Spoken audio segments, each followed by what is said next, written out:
Britain has won 2 world wars, launched an industrial revolution, has had access to extensive resources of coal, gas and petroleum, and has got a working social system.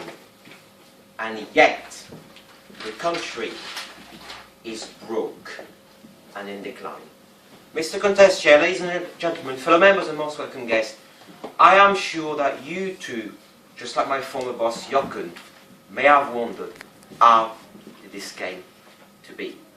Or in spite of having launched an industrial revolution, invented telephone, computers, light bulbs and many other things, made in Britain just frittered and withered away, to the extent that in 2013 imports exceeded exports by 110 billion pounds. How did this came to be? For that, we can go back to 1945. It's the end. The war has just been won. Hooray! However, 6 years of struggle and sacrifices are coming home to roost. The debt accrued to pay for the war represents 250% of GDP. 55% of the economy has been converted wholesale to war production. The economy is reliant on American life support through Lend-Lease, and a financial Dunkirk, in the word of the cabinet of the time, was only averted through a $5 billion loan coming from the United States and Canada. All the way before the war, the Board of Trade highlighted Britain has been beaten on both design and cost by overseas competitors, and there was a dire need for the wholesale modernization of the country's industrial apparatus. During the war itself, productivity was only 80% of Germany and well behind the United States. Industry, clapped out, worn out, with steam engines running textile mill, was craving for a share of this loan. And so, this loan was invested in keeping ships, division and troops all over the globe, from Greece to Malaya via Palestine.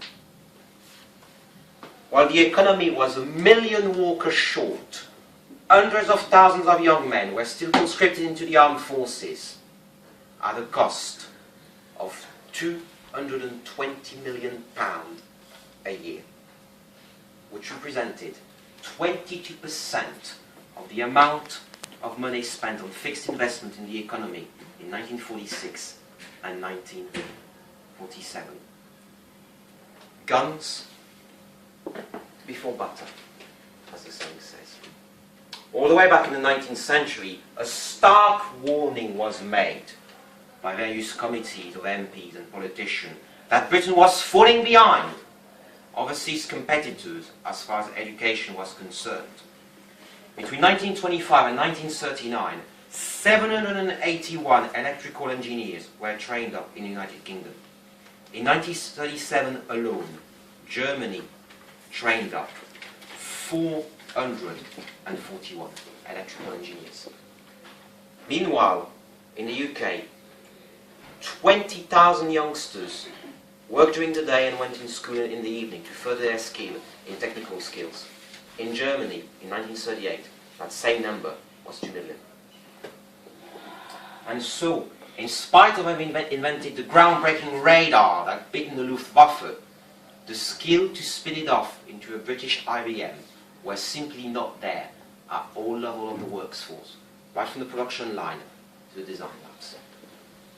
Every country needs arteries from which to export its good and product. In 1945, most of the railways in the United Kingdom were still steam-old. The harbour infrastructure was positively Victorian, with stevedores by the thousands, still loading ships with the work of ants.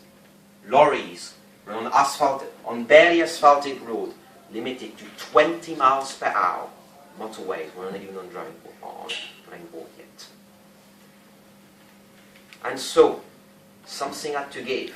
between the imperative of overseas prestige, of basing made overseas, and of building hundreds of thousands of homes fit for heroes came back from the war, something had to give.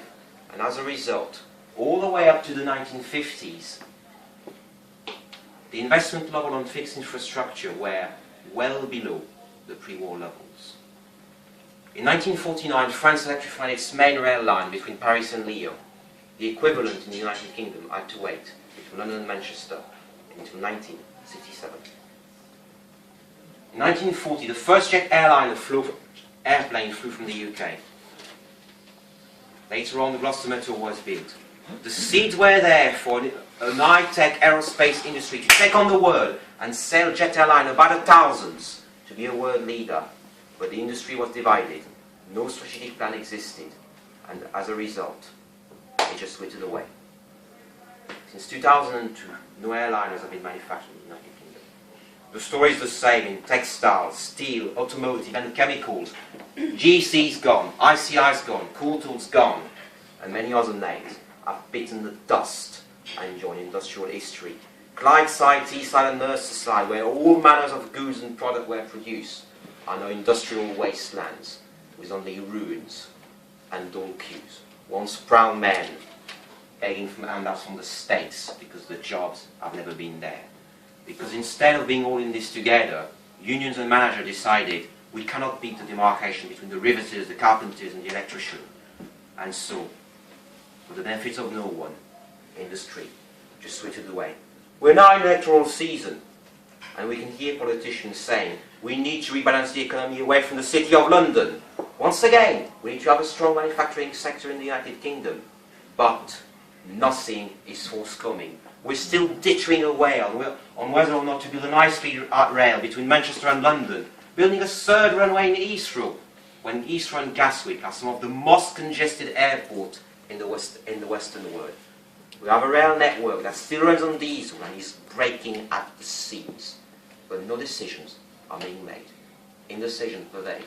Decline is a choice, after all. But then, so is Renaissance. So let us say no to decline and yes to Renaissance for a change.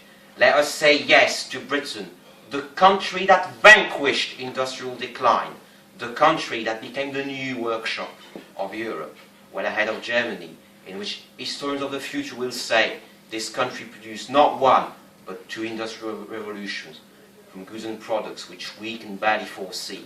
But if we believe in the future, this could very well happen. Decline is a choice. Prosperity is a choice. Fantastic.